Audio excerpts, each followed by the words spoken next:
Good day, everyone. I would like to welcome you to today's webinar entitled Process Palooza, UC San Diego Leaning Towards Success.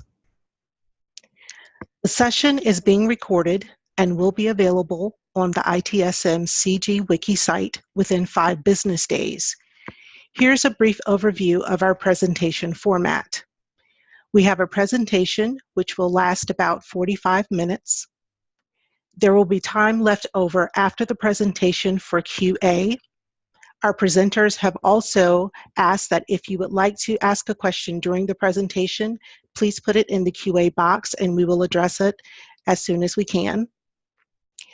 As a reminder, everyone will be on mute, and please use the QA window to ask your questions. Please include your name followed by your institution when submitting your question.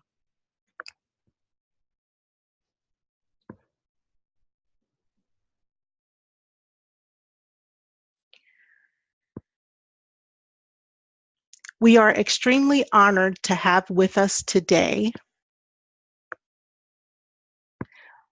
Mojgan Amini, Director, Process Management and Continuous Improvement, IT Services at UC San Diego.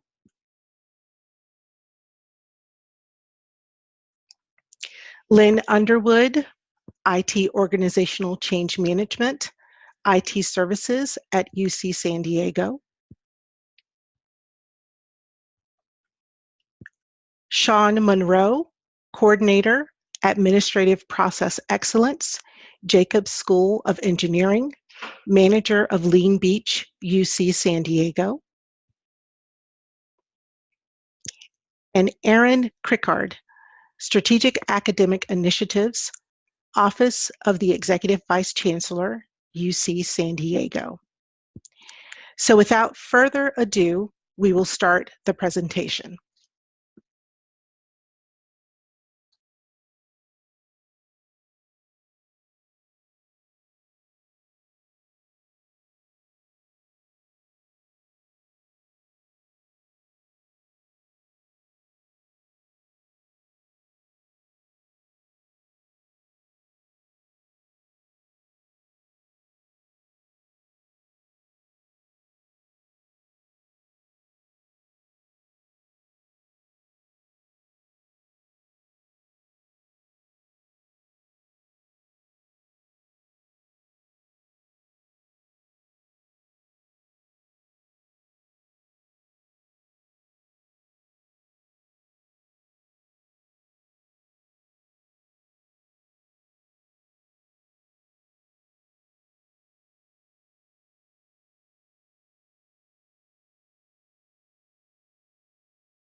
Can you hear us now? Can you hear us now? Yes. It is oh. Oh my gosh. It was muted. And I only touched record. I'm so sorry. Oh, everybody's saying yes. Yes. Oh, yes. Let's start again. We have an owl here. Okay, That's not that's okay. part of it. It's Wait. actually. Okay, here we go. Let's So start again. go back. Yeah. Sorry about that. Gives me an opportunity to start over.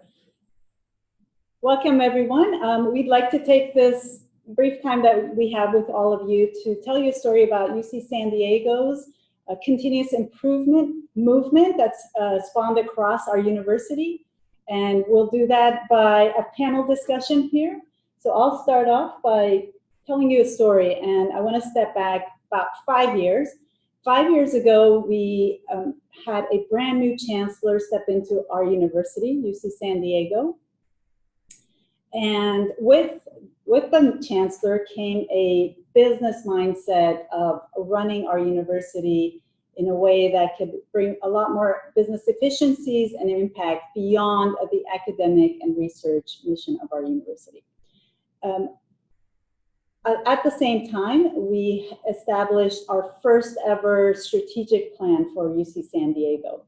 The strategic plan, as you can imagine, had the critical points of that our university stands for, the core mission of learning and teaching and research. However, it had a goal number 5 of the 5 goals was all about sustainability and creating an infrastructure for business excellence.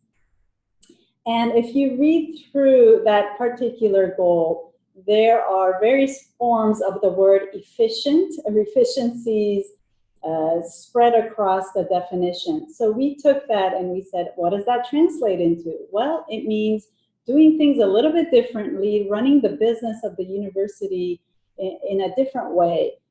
Not just doing more with less, but doing better with less. And any savings we get with these efficiencies can be directly reinvested back to the university's core mission. One of the first things we did as a university is that we adopted a methodology. We all, as a university, adopted a methodology for continuous improvement. We adopted the methodology called Lean Six Sigma. And it was actually a very good choice because Lean Six Sigma is process-driven, it's data-centric, and it's people-oriented. And it brought together all the challenges that we faced with business processes because it was very personal. It was all about data, and it really brings that to light. So this was a good choice for us. And the first thing we decided to do is make sure that there's education and training out there for everyone.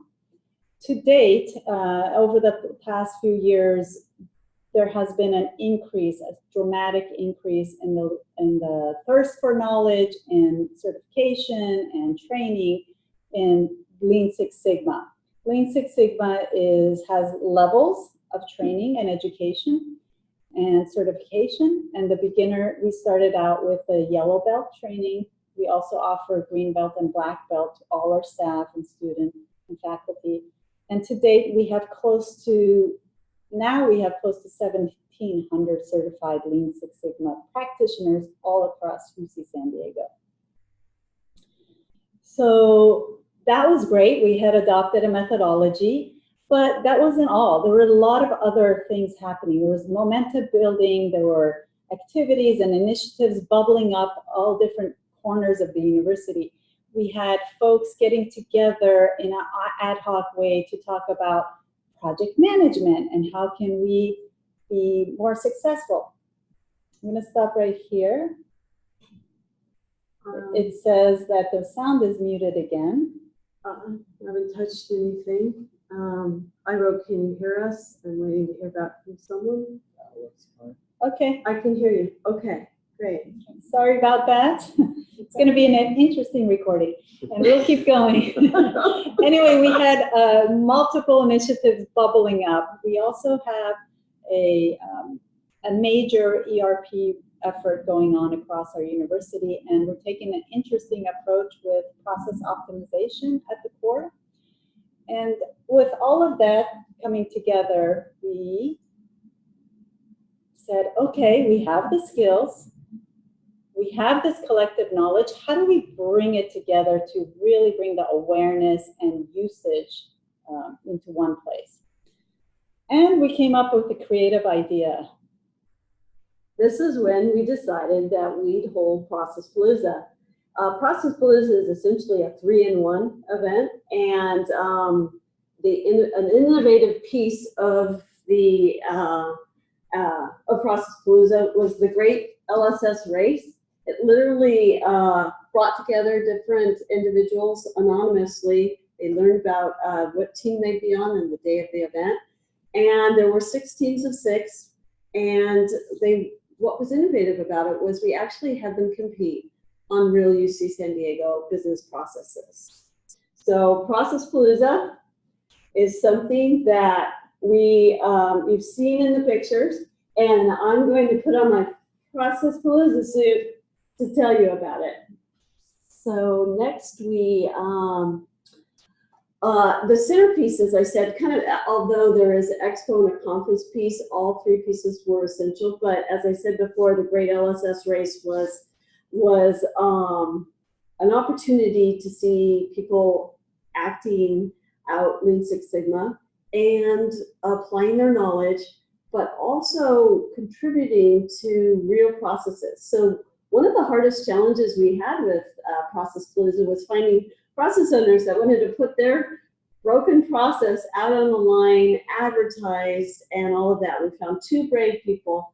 We worked with them behind the scenes, even though the event of the competition was about 4.5 hours.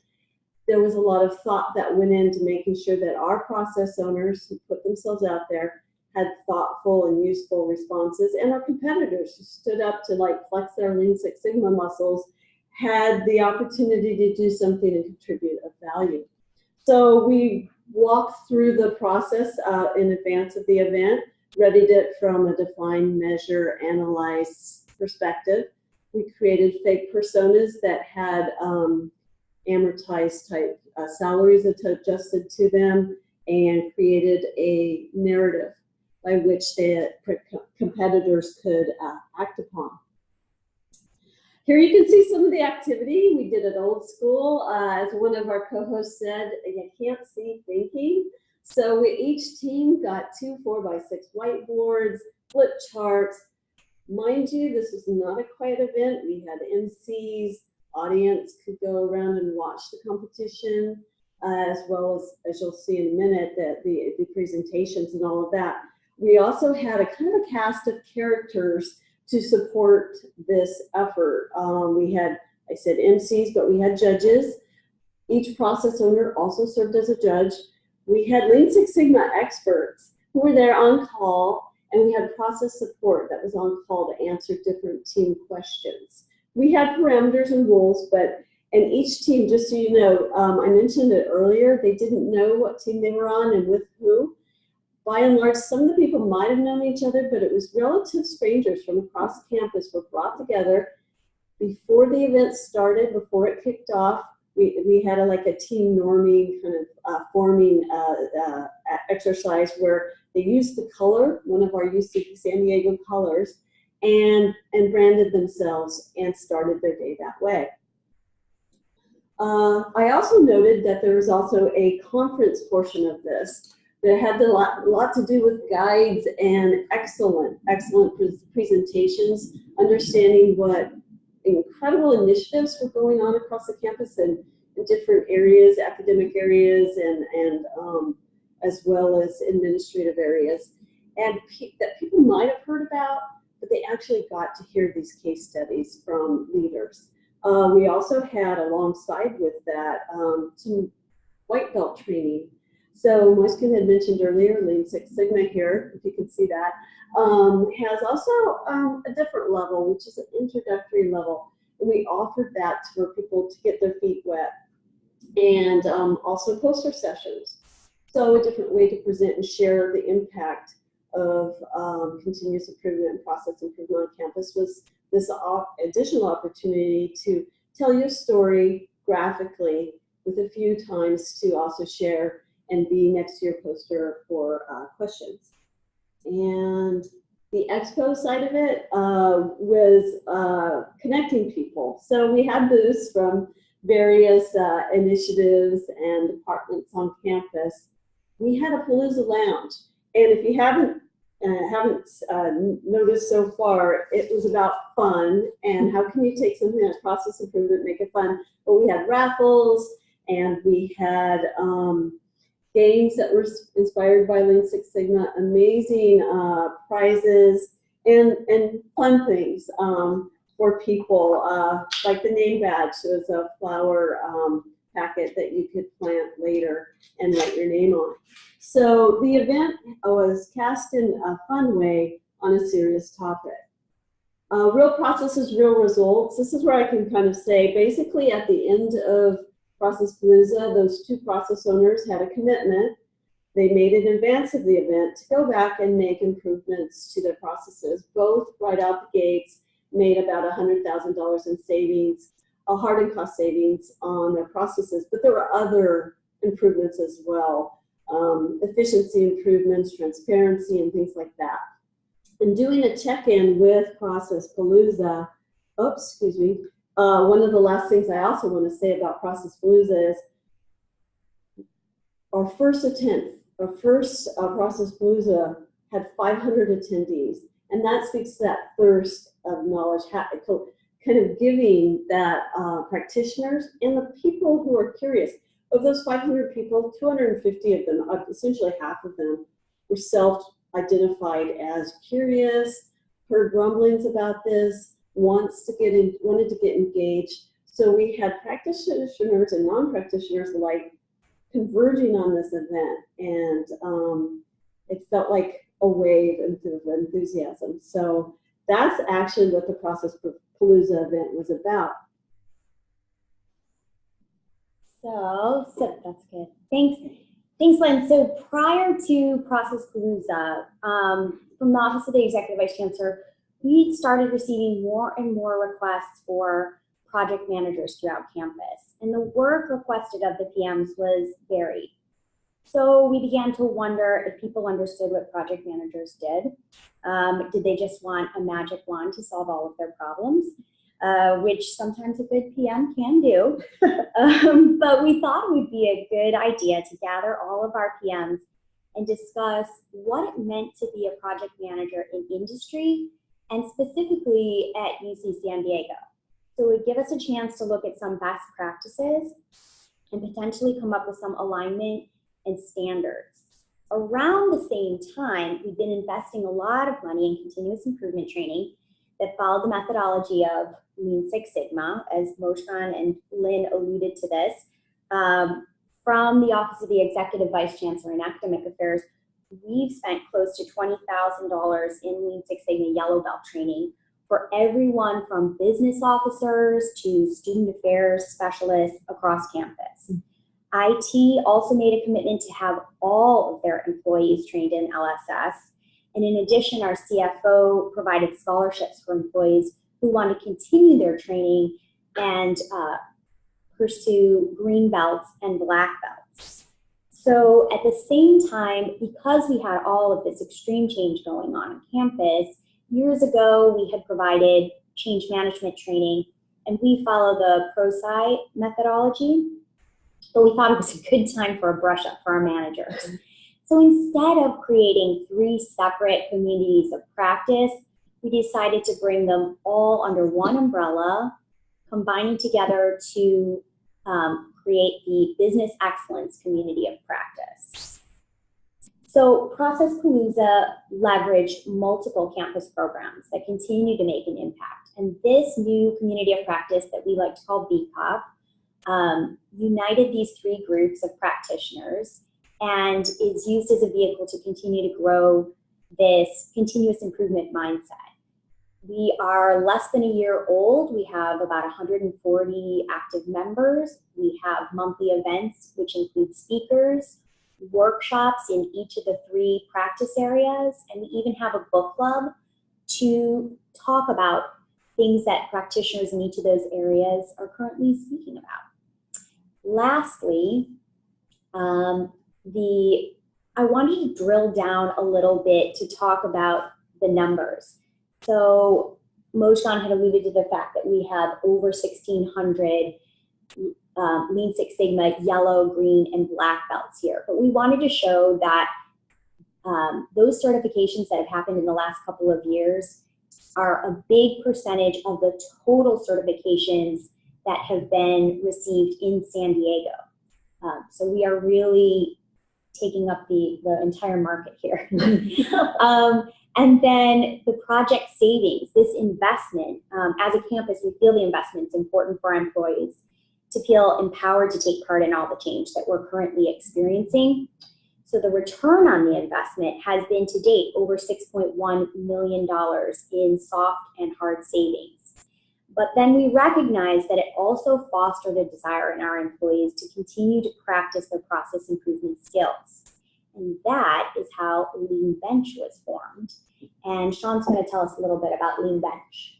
Yeah, so to talk a little bit about Lean Bench, I think it's important to kind of highlight what Moshan had mentioned a little bit earlier about our large ERP implementation and change going on campus. So I pulled out this graphic from ESR, which is our enterprise system renewal program that we have going on. And this really shows all the functional areas that are going to be completely reshaped with brand new software and systems to support everything in those functional areas. As you can see, the timeline is pretty aggressive. We are tackling something that I don't believe has been tackled ever in higher education. So it's quite, you know, an ambitious goal. But part of this, we know we're going to have all this fancy new software coming, which is really up here in the top part. But software is only as good, and we only use software to really support the business processes that we do, to get the things done to be successful with higher education. So these processes are pretty important.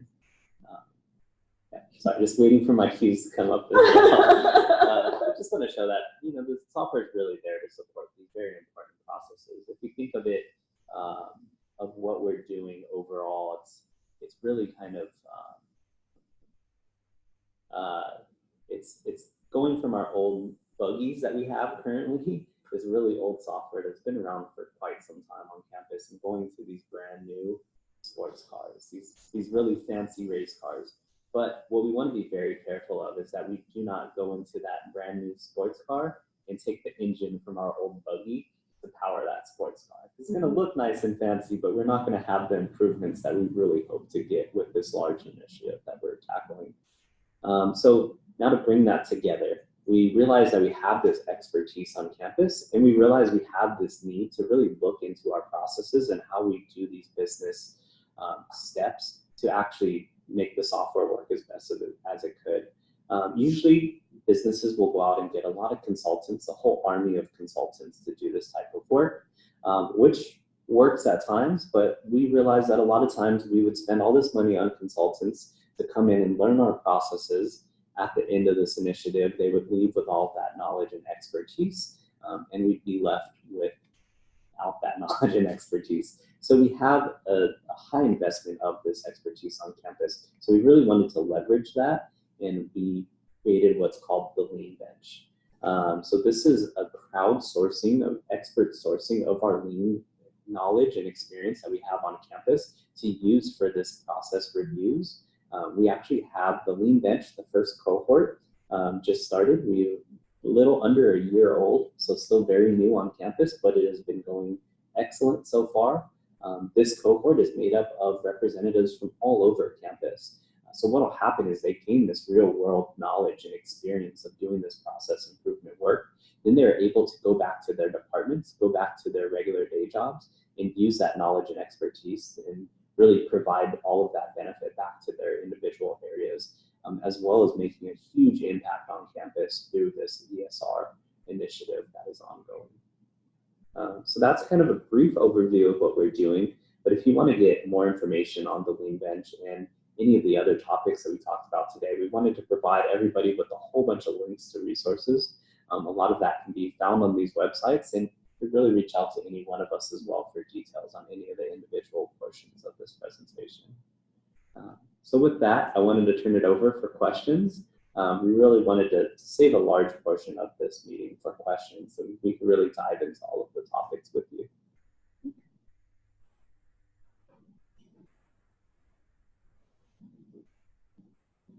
Feel free to either raise your hand or post questions. I see a question here that said, how many people worked on the Palooza? That's a great question. We scoped the engagement into two ways. One, there was an attendee group, all the great people that attended, but we also had a group we called participants, amazing volunteers. We had over 50 volunteers, but we also had a cast of it was probably about over 100 participants if you include 2 MCs and 6 judges, and you go on down the line there. But there was a lot of people that helped shape that event, and a small project team for the planning. How many people attended? And from what areas? Oh, this is a great question. We had 500 attendees. We actually had that many people register, but then there's always a no-show value. But then we had a lot of people register on site, so it became pretty much a wash at about 500. People came from throughout campus. We heard from our health side of the university, because we have patient care and medical studies, which is really critical, that we had quite a high showing of folks from that area. And that is a real compliment to the event, to have campus engagement so inclusive of our health arena. One thing I can say is we did have a volunteer that physically walked campus one day for 9 hours and went in every possible break room, lunch room, and talked to people and put posters absolutely everywhere. And I know that drove some engagement as well. All right, looks like we have a lot of questions. I'm gonna go through them. So how do you handle cultural change, resistance, and resistance to change? It's a great question. We had workshops on cultural change. We have constant workshops on cultural change, actually, on this campus, because we are going through such extreme change right now. But we had one workshop, one talk that I gave at Process Palooza, and geared towards managers. We give other workshops geared towards leaders on the importance of communication. We give other talks about change management in making sure that employees feel empowered as they're going through the change. And that's kind of what I think we're all addressing through Lean Bench, through Process Palooza, that we're doing everything we possibly can to make employees feel empowered to be a part of the change and be in control of their own domain and the change that's going on in their own domain. And to add to that, for specific, we have a lot of large changes happening across the university. Sean mentioned the enterprise systems renewal. Each one of those programs, we put together an organizational change management plan, and we leveraged our staff education strategic offering for change management. There are trainings, and we leverage ProSci, ADCAR training. But we made sure that the plan included a structure for sponsors to be on board, escalation, governance, because there's always resistance to change, and how do we escalate, and who do we find for the top level support? So that's very important to have that structure defined, and we really systematically gone towards doing that and not letting change just happen. We anticipate the resistance. All right, lots of questions. There's a QA section too. Yeah, one of the questions was how many members are in BCOP. It's about 140 right now. We're about 11 months old, but we were up to 100 after a month or two. I think we're Or a close to couple of 200 now. Oh, close to Maybe 200. more than that. Yes, yes. And where are they from? The question. And they're from all over campus. So if you're not familiar with our university, we're the second or third largest employer in the county of San Diego, depending on how you count it. We have over 30,000 employees. We have a health system that includes several hospitals. And we also have an institution of oceanography that includes a fleet of ships. We like to say we have our own Navy.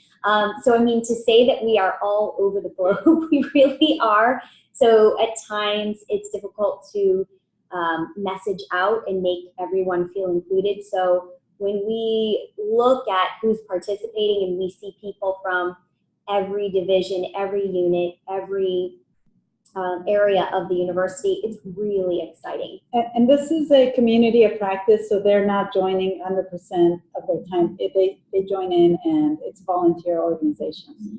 Another question is about Lean Bench, the people on the Lean Bench, and who does their work while they're doing LSS work? Oh, great question. So right now, our first Lean Bench cohort is dedicated anywhere from about 15 to 25%, depending on the member. We actually, as part of the ESR initiative, which we are highly dedicated to currently for Lean Bench, there is backfill. So there is that opportunity for departments to actually backfill that percentage of the work that is being missed or repurposed really to the ESR initiative and taking over that. So there's a whole backfill section of ESR. I believe it's on the ESR website too, if you want to dig into that a little bit more and find out some more details. All right. How do you tell whether the soft savings eventually turn into hard saving? How do you prevent inflation of the savings if there are not specific monetary consequences? So that's part of the Lean Six Sigma methodology. Hard savings would be in the form of removal of equipment or something where you can actually put a price tag on it. Soft savings is something that we see a lot. Removal of the time that it takes for somebody to fill out a paper form and counting how much that time is worth. And we see a lot of soft savings, but what we like to think is that we are looking towards those employees at their pain points and removing things that they wouldn't rather be doing anyway. Yeah, so I think essentially how we define hard savings really puts that dollar amount on it, as opposed to soft savings, which are the things that we know we get a lot of benefit from, but it's harder to put the actual dollar and show that dollar. So that's kind of how we start off with the hard versus soft savings. So it's really hard to go back at any point later on to try to convert soft savings to hard savings, to mess with the numbers at all. That's kind of what that question was getting at. Right, and that question comes up a lot, especially when we show that slide. And we might need to change the slide, but I just want to say we probably are better off to call it the benefits that are brought, the value that is brought in doing the exercise of process review, because hard savings, actual money that comes back in the bank in your budget is a small part of the whole picture. It is not the intention to convert soft savings into hard saving. It's just another benefit. We improve our services, we improve engagement, we improve bandwidth to do other things. We reinvest resources. So those are all, and we avoid risk. Those are all just as important as hard dollar amounts. Let's see.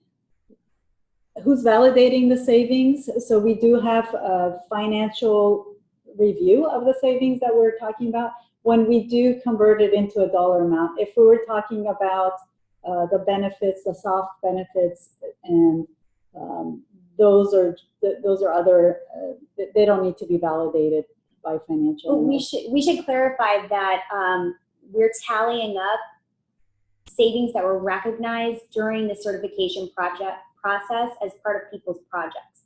So they have Lean Six Sigma instructors who are reviewing all of the data that's covered in their final projects for green and black belts.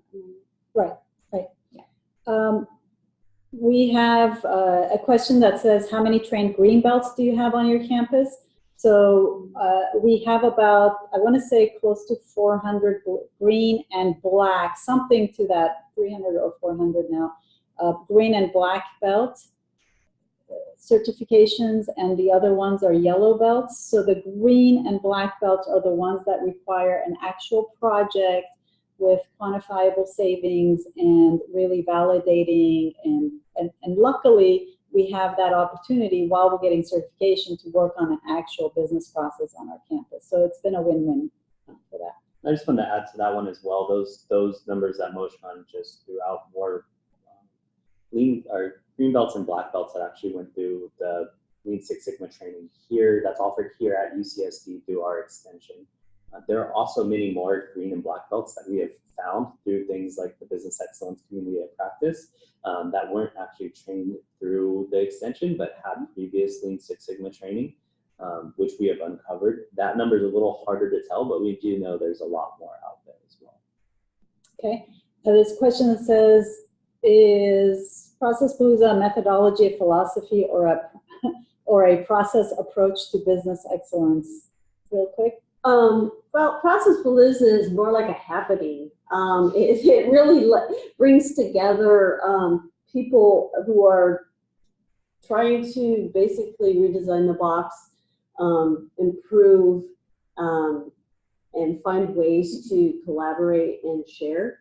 And it leverages primarily Lean Six Sigma methodology, but we also acknowledge there's other methodologies that people are pulling out of their toolkit, as Aaron was saying earlier about the project management and organizational change management, and Sean was saying in the work with the Lean Bench that we have multiple toolkits. These are predominant toolkits. So it's more a philosophy. If I had to specifically choose one of those, we want to make, we want people to be empowered and have the resources to support their empowerment and to be engaged and to reach goal 5. All right. The presentation will be provided. The answer is yes. Do you have standard reporting formats? You want to talk about the standards for the bench? I'll talk about that. So all of this is kind of a growing just happening on campus, to use Lynn's word that I really like now. And we are building these. So a part of the Lean Bench work within ESR, we do present this up. It goes to the CFO, it goes to a whole group of high-level executives. So we are actually currently building those standards with them, meaning that we are presenting in a bunch of different ways and asking them which pieces they like better, how they would like to see it in the future. And we are currently establishing exactly those standards that we will report all of these savings through ESR. There was another question about savings. I think that's a theme here. I just want to reiterate, we've compartmentalized the types of benefits, and we want to go away from calling everything a savings because that always feels like monetary. So we have 4 buckets for our types of benefits that we track. One is about cost savings, so it is actually the one that is about hard savings and eliminating duplicate licenses and just avoiding paying for things, reallocating existing staff so that we don't have to hire someone or things like that. The other 3 categories, there's cost avoidance, which also ends up basically, you don't have to plan for some cost in the future. So cost avoidance is there. There's something we call complement benefit, which is service improvement. Those are the soft ones, that customer satisfaction, job satisfaction, turnaround time, less rework, things like that. And then we have a category we call increased revenue for those services that are on a recharge model, where they have a bigger bandwidth, therefore they can take in more requests and increase their revenue. So we have those 4 types of savings that we call out. Let's see, keeping going through these questions. I'll add, while Moshan's looking at that, I'll add to that too, though. Employee morale is a huge part of that. And we see the benefits of when we go in and say to people, what do we say, Sean? What's what's the part of your job that you least like to do? What's your greatest pain point? Number one, they're really glad that we asked. And then number two, to empower them to say, how can we all work together to change this? It makes people feel valued, it makes people feel empowered, and that's a huge benefit. Yeah, and I would add to that it's really kind of part of how do we deal with the change and all of that. It all kind of comes together, and it's really about changing the culture of that continuous improvement mindset of how do we make this better.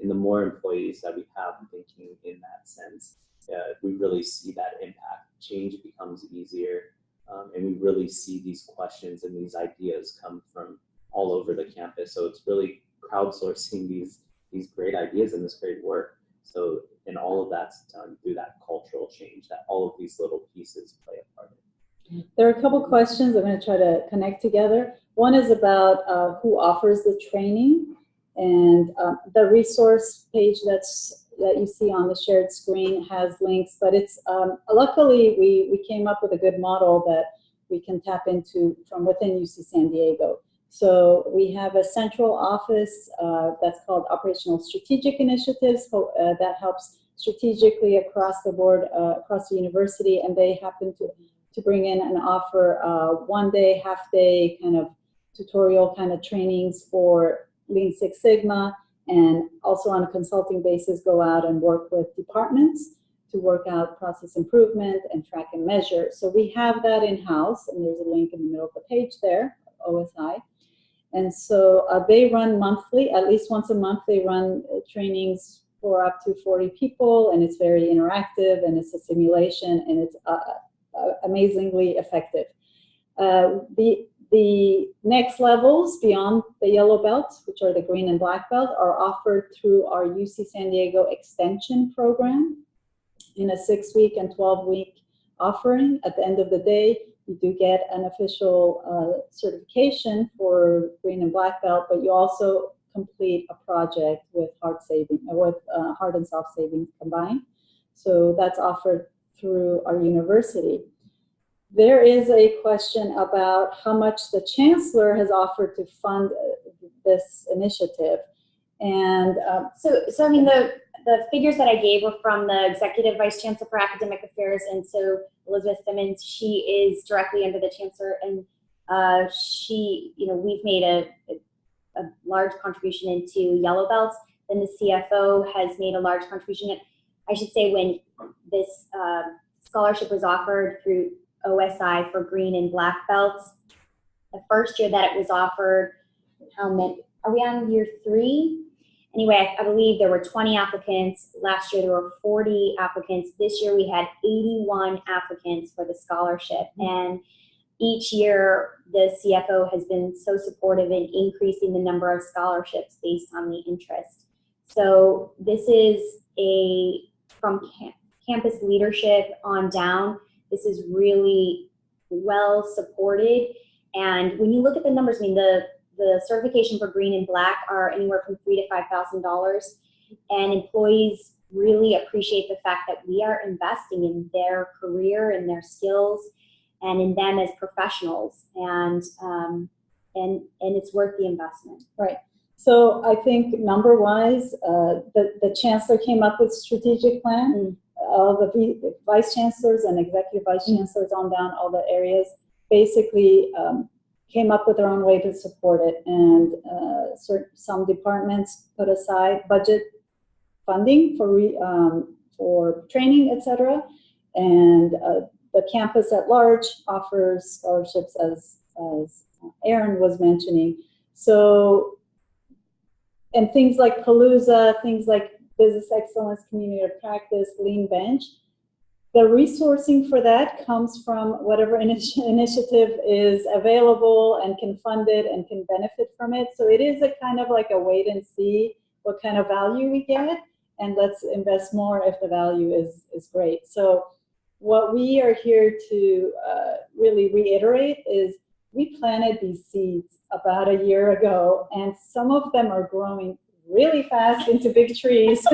Yeah. And that's where then there's focus on it to reinvest and possibly extend the lean bench out, etc. So. And to add on to that, I'd like to note it ties into what we were talking about earlier about organizational change management. And we are actively applying that through ESR, which Sean shared with us, and Aaron. And what Weshkin was saying is essentially we are getting tremendous active and visible sponsorship. So sometimes it's not always the funds right out the gate, but once we get that sponsorship of them saying, I endorse this. And I think all three of these initiatives are big trees, as Weshkin just said. It's an overwhelming response. When you have an executive vice chancellor speaking to the vice chancellor cabinet, here, go to Palooza, tell everyone about it. That's amazing. And it comes out of these other activities they've already started doing. So, Lynn, a good follow-up to that, there was a question about what about people who aren't included in any of these initiatives? Yep. Lean Bench, there is a vetting process because we are sending those people out to work on specific projects. However, BCOP is open and we encourage everybody to take part in and to actually run their own events and be speakers and participate in workshops. And then Process Palooza, for sure, everyone is invited.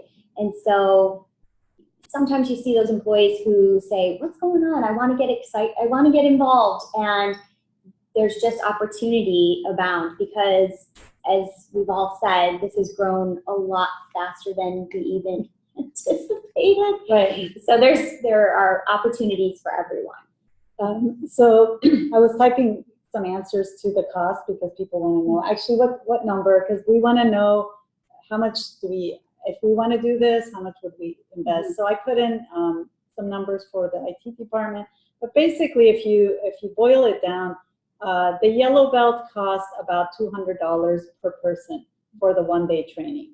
So times it by however many people you'd like to invest in. The green belt here at UC San Diego through the extension program is about $2,500 for the green belt, and for the black belt, about $5,000. And with those, you're required to show savings, so it kind of pays for itself if you invest in it. So that's per. And I also mentioned events like Palooza in my response, and somebody said, "What do you mean Palooza?" So somebody had to pay for the event. It doesn't cost anything to attend. But somebody had to pay for the event, and we're getting sponsorships this year. Last year, it was a joint effort between UC San Diego Extension, the IT department. We did have a lot of the academic units helping with supporting the prizes and other kind of scholarships. So that was a cost that was put aside by some leaders to say, yes, the event is important. I want to make sure it happens again. So that's what I meant with that. Let's see, what else? There was a few questions about, look, what about resistance? Change is hard. It came up a bunch of times. It is hard, so I want to put it out there. How are we dealing with resistance? What's coming up with staff who are not directly involved in any of these initiatives and their stuff is changing? And what about the faculty? Faculty. So anybody want to take those? We want to say change is the only constant. Yeah, I would say change is the only constant that we have right now. And so we are constantly reaching out with workshop speakers, et cetera, on change management. Actually, just yesterday, we had a speaker come in and speak from our Rady School of Management on Switch, the book Switch, how to make change when it seems impossible. And we're constantly reaching out, but again, trying to empower people so that they don't feel like change is being put on them, but so that they feel like they are a part of the change and they're able to direct it. And there's the rub, kind of. So yeah, so as much as we can, it's really that cultural shift to to thinking, you know, what can we change? What can we make better? Realizing that it's really for them as well. Like I showed all of those different functional areas where we're changing the systems, but it's not to impart change and make people's life rougher. It's actually the opposite, to make it better for them.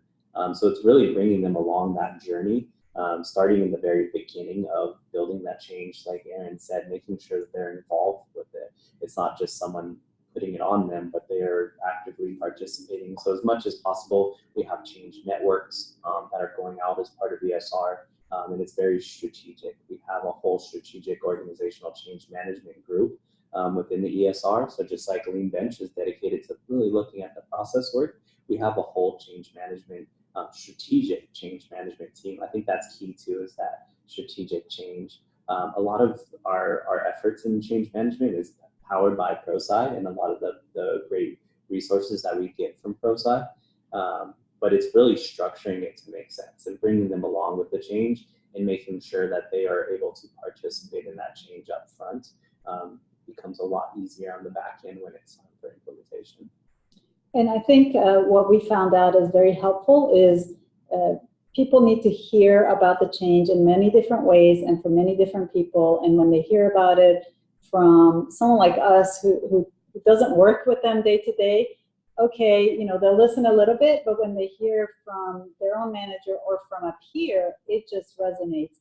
So the concept that Sean is alluding to is all about your peers, creating kind of a blanket effect of change champions going out and a network of change champions to go out and talk about it because they know the system and they know the process and they work with that person close to them.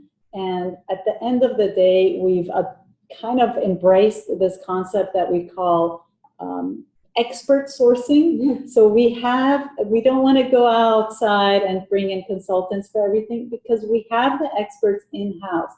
People know the process and they know the systems and they know how things work and they're really committed to the university.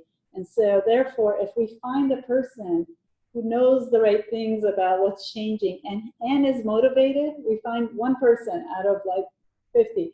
We say, can you be part of this network?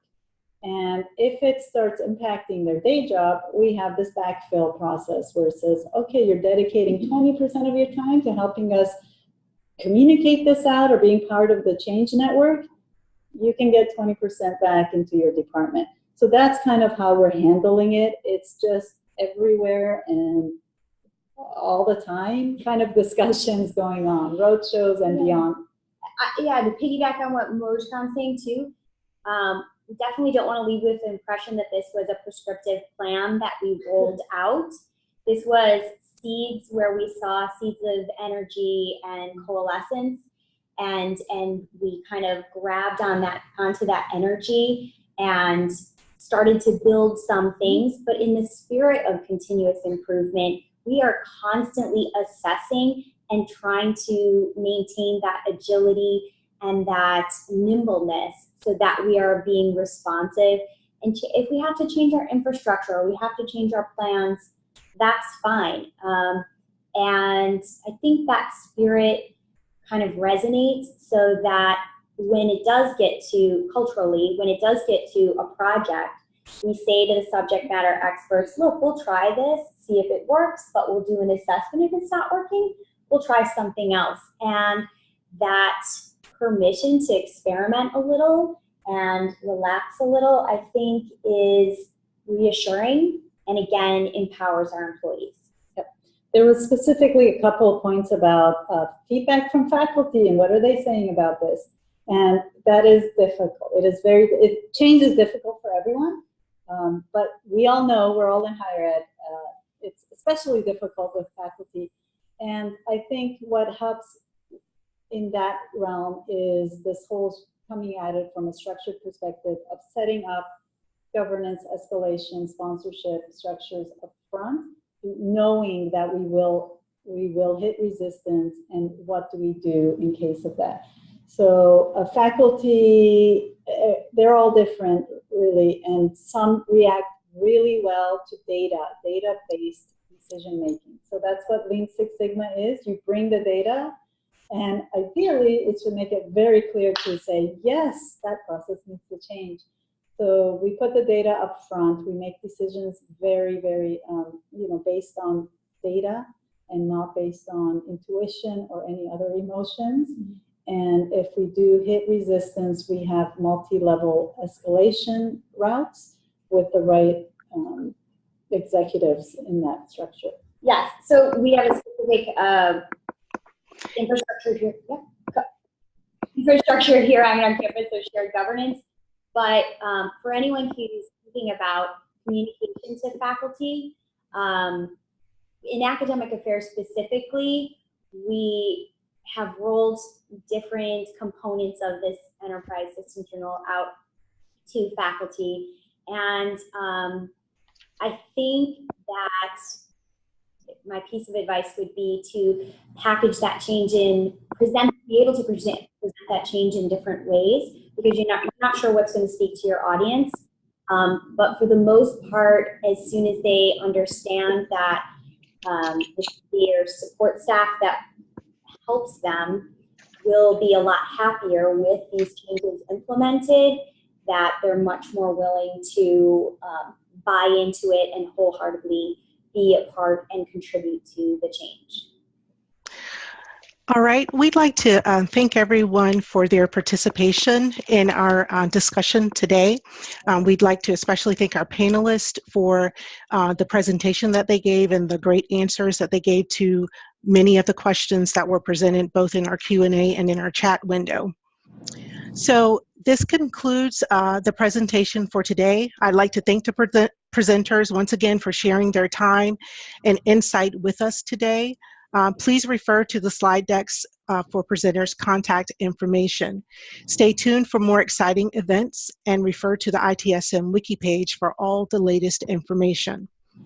We are always looking for fresh ideas, so if you have an idea for a webinar or have a desire to present, please contact us by sending an email to the ITSM CG listserv. If you are not a member, please consider joining today. The transcript and recording will be available within 5 business days on the ITSM CG wiki site. As a reminder, it is a good place to view upcoming events and past recordings. Also, if you are attending the EDUCAUSE annual conference later this month, be sure to visit the conference webpage on the wiki site to view CG planned conference events. We look forward to seeing you in Denver later this month. Again, thank you panelists and thank you audience for attending today. Thank you. Thank you very much.